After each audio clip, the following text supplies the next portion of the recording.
Yeah, it's running, sure. it's running. Okay, it's running.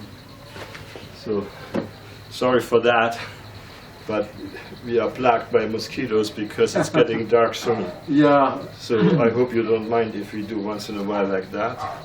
It's just, Okay, where have you been? Yeah. Where you come from, yeah. Yeah, my childhood, that I said I always love to learn from the nature, as it has been for billions of years, and no problem until we came and we did some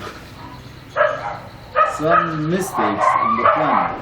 We made it in a way that not good. I mean, human beings, not necessarily us. We are gonna make it better. So that's my intention, to again find a way of communicating with the soil, water, the environment we are in. We are part of it, and I'm happy that I studied agriculture for 14 years with plant breeding.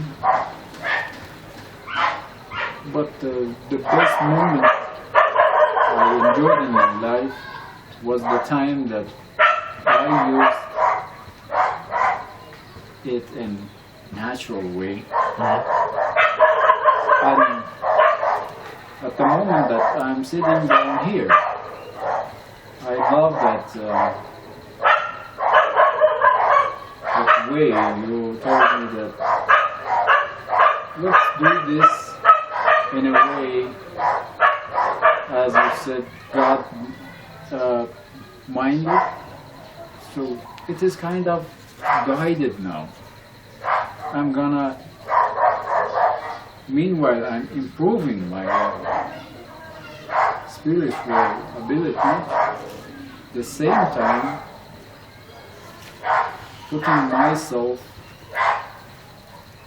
in this movement to get to a better place. Anyway, in a while, I'll be going to Germany for a short while, and when I come back, probably we'll get a motorbike or something like that, and I'll show you the place what I told you about the water. Yeah. There was the water running out of the faucet, out of the tap, 24/7, 365, Wow. and down it's a dam, and so it's like should be for you maybe a perfect place, and that probably we can start a project there. Why not? Hopefully. Why not? I like to be in nature, and if I can make a way through this, I'm happy. It's from the neighbor town here, which is very near. It's about 1.5 hours with a long distance bus, and we are there. Or we take a motorbike so we can stroll around and a place like that. And it would be nice. So maybe that's a good step. That would be a good beginning for us to make a hole in the concrete of the wrong ideas nowadays we see. Imagine we got tomatoes there, market. I am so serious about this stuff they are putting on vegetables. They call them systemic. It goes into the vegetable. Even 10 days there outside, you are thinking that you are getting tomatoes, but it's not tomatoes. It's kind of poison, and it smells. Smell that knobwest they put on. This was impressive to me when we walked together through the market, and you told me. You take that one, that fruits, that veggie, or whatever, and you told me you can smell what kind of chemicals was sprayed on it. It was treated with that. and even by some proper observing, you can see that almost all of the chemicals are gone, but it doesn't look so nice anymore, but much better because most of the chemicals have dissolved or left the plant. This was highly interesting to me. That's it, because you know even the bugs, they don't go for those GMO, and they put. And also here in Philippines, you have to tell maybe our watchers they don't know what is GMO. It's genetically modified. It's the way they are trying to change our edibles. Yes.